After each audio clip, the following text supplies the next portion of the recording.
Hello and welcome to It's Just That Simple.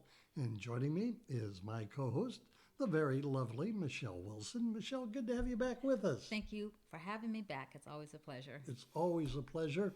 And we've got a very interesting topic, and it all deals with one of those major carriers that people use for cell phone service and internet, maybe even television and home phones as well. You're absolutely right. This week there was another data breach, and it happened to be with Verizon Enterprises, which is actually their business division, and they lost 1.5 million customers' information. Oh my, and I'm a part of that 1.5 million people. Yeah, when I got that notice in my email, I forwarded to you because I remember you were sharing with me that you were a Verizon customer, so I wanted to go ahead and send you some tips of what to do.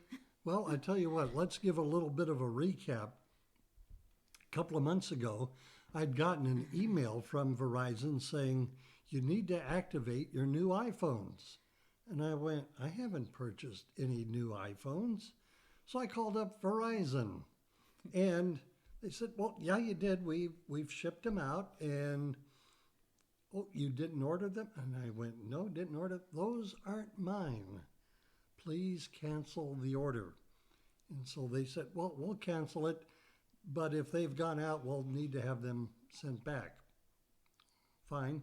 That being said, about a month later, I get a call from a UPS store in Las Cruces, New Mexico, of all places.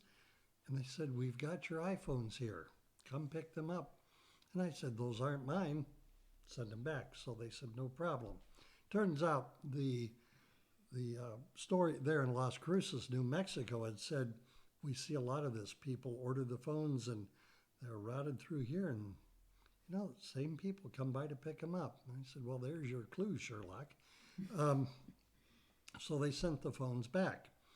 Last month, I get another email saying you still need to activate your phones. Now, this is after spending 5 or 6 hours on the phone with Verizon, with their fraud department, billing department, the whole 9 yards. So I said, said to myself, I think I'll go down to my local Verizon store, which I did. I said, here's the problem, fix it. And supposedly they have. And I got a little credit to boot. But that kind of gives you somewhat of a background as to what happened. So I can understand 1.5 million people, and I'm just one cog in that massive wheel. Yeah, I don't know if you know this, but the last 15 years, identity theft has been the number one consumer complaint. And as you can see, it's just not getting better. And unfortunately, these companies, a lot of times they don't even realize that their information, that they've had a data breach until weeks, years later, But as you said, this happened to you, and you're kind of calling customer service, and sometimes they say, customer care, customer service kind of don't really care sometimes, you feel like, but this is your personal information, and I guess they deal with it all the time, but they just really don't see how serious or sensitive it is for you as the consumer. And, at first they were very concerned, and the second go around, it's like, because I had elevated this and took it to a store, a brick and mortar kind of a place where I can go in physically, identify the individual, talk to the store manager, deal with it that way, and it seemed to have gotten resolved. But, I don't think people in the customer care sector really understand how frustrating it is for a consumer. You're so right. And what's really scary about the situation that you're talking about, you're only talking about the financial aspect, which means somebody, used your information to get products and services. But, identity theft can escalate and manifest in other ways, because your information's out there, they can use it for medical identity theft, for, Social Security, filing fraudulent income taxes, getting medical care, or even, committing a crime. So that's what's really scary. I always say that identity theft is a silent crime because you just don't know who's using your information. And Verizon couldn't really tell you how that happened or where did it, start from. They're just saying, okay, we'll fix it. But, why is this happening? Why are they taking your information and purchasing phones? Isn't that kind of a little scary to you that you don't even know where? It would be, yeah, and it is. It would be like if you are out driving and you get pulled over by an officer of the law for, a traffic violation, and all of a sudden you're being faced with charges of, this, that, and the other thing, and because your identity has been compromised. You absolutely right. Actually, we had a customer, a member that happened to, and they had 44 warrants out for their arrest. And luckily, they had identity theft protection, and they also had some legal care that was able to help them. But imagine that. And like you said, you took 4 or 5 hours of your time trying to clear this up. And if you got pulled over, a lot of times they'll say, this is not me. But how many times do law enforcement hear that? A lot of times they'll probably haul you off to jail, and then they'll figure it out that it's not you. Well, years ago, here's kind of we've talked about this before, but here's an example. Years ago, I had an older vehicle. I got pulled over because the traffic or the brake light was out. So I got pulled over. Turned out to be a felony stop. Wow. Because when you have more than one officer in multiple vehicles pull you over, or they call for a backup, then you know that you're in serious yogurt. And this is what happened. I was asked to step out of the car, and I noticed that there were not one, not two, 3 squad cars that were lined up behind mine over a simple brake light being out. And they said, well, we got the reports. And I said, okay, I know what this is about. And I said, I've been the victim of identity theft. I've been in contact here, and so on and so forth. They ran everything and decided, you know what? This is the right guy. You're free to go.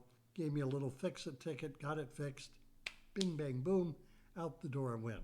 But just imagine if you didn't know you were a victim of identity theft and that happened, what would you have done then? You wouldn't have the documentation or the proof, and they would have, like you said, probably take you to jail. So in your situation, it was likely that you did know that it was a victim, that you were a victim, and you were able to explain yourself. But a lot of times people don't even know they're a victim until, like I said, they're faced with law enforcement saying, hey, we have all these warrants or, out for your arrest. So it was great that you were able to be able to get away with it. And with my identity theft, I discovered it quite by accident because I had gone into a grocery store to write a check. And for people under 30, that's where you have a pad of paper and pre-printed notes that you can write out for, paying for a purchase as opposed to a debit or a credit card.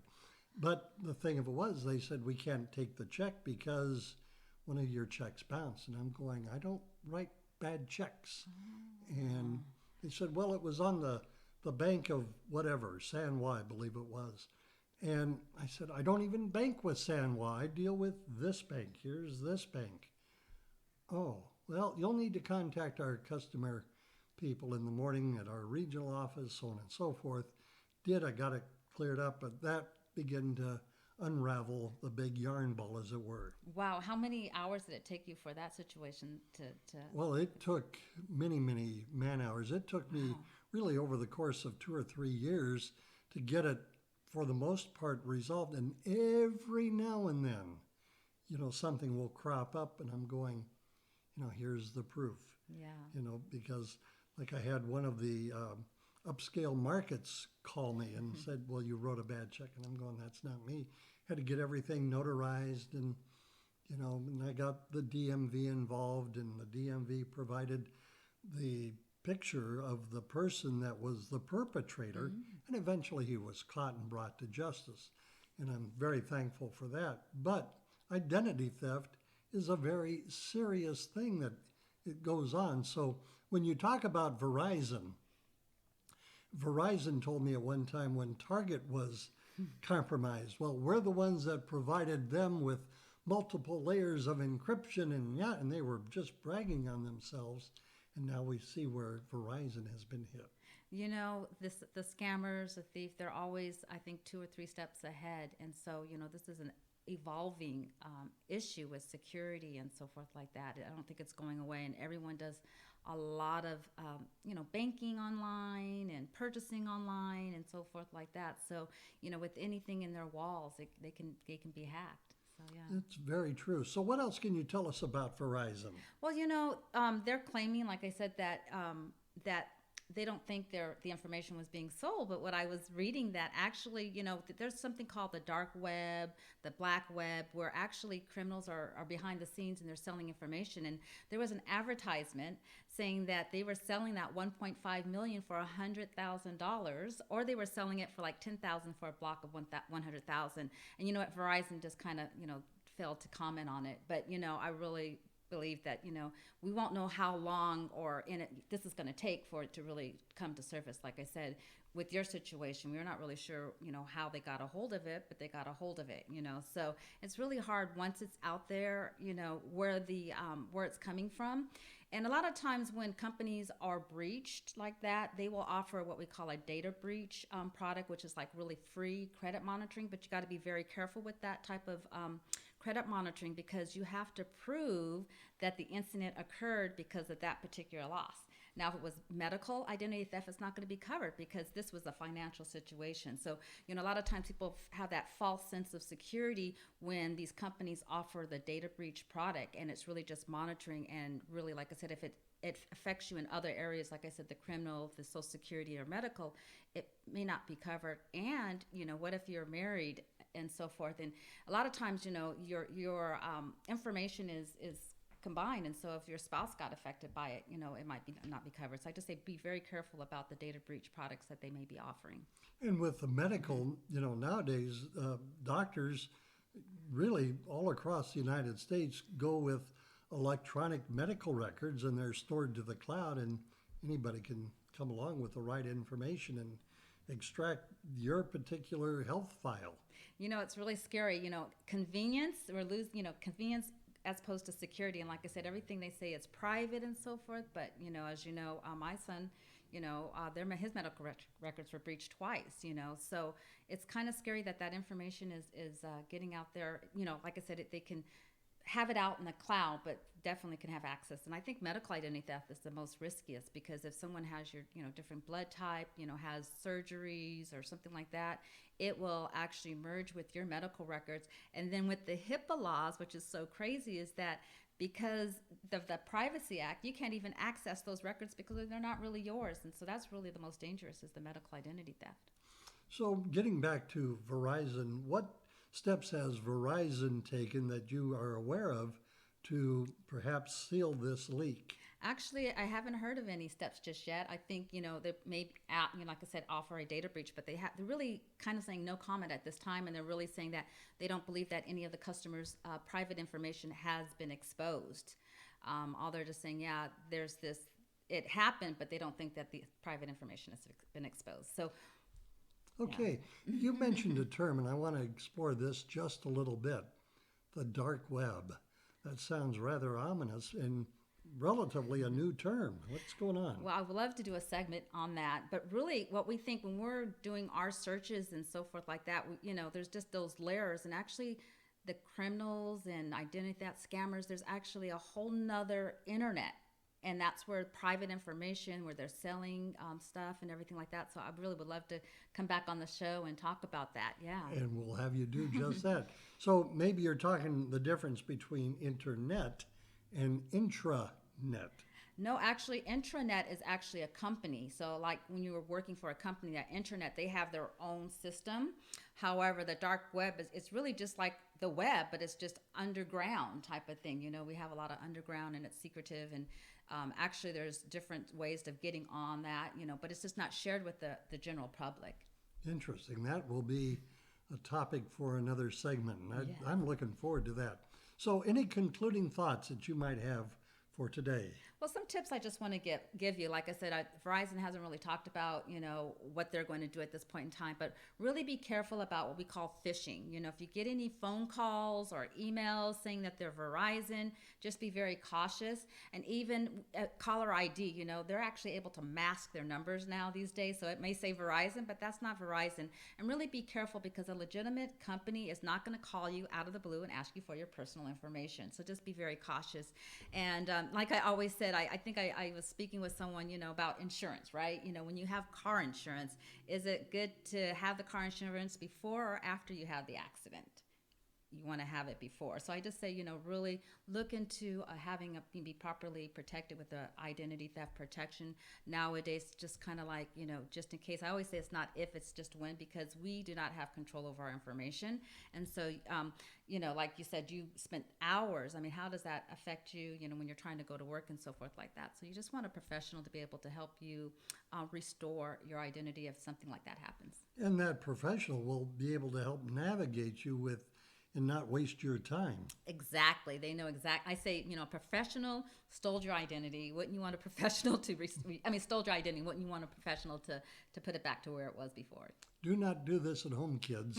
All right? Trust the professionals. Yes. All right. So what other tips can you give us? Like I said, just going back to just being very cautious and being very aware and understanding what identity theft is. A lot of people say, oh, well, no one wants to take my identity because I don't have any money. It's not about the money, and, even your children, be careful about identity theft. Our kids have, they are doing those social medias and they're doing the chatting and playing games online and so forth like that. So I just say you just really want to make sure. It's, like I said, it's protecting your information. You just want to not to give it to anyone. So that would probably be the biggest thing, and just being careful of. There's so many scams out there, phone calls, emails. Just be very cautious. All right. So if people wanted more information, Michele, would you share with them your contact information? Well, you can call me directly. My phone number is 805-304-5088. Or you can actually email me at Michele, and that's spelled with one L, Michele, at MicheleInternational.com. Wonderful. Michele Wilson, thank you so much. And we'll see you next time with another edition of It's Just That Simple. Today's program was filmed before a live studio audience. I'm Bill DeFoi. We'll see you next time. Take care. This has been a production of the Heritage Media Group.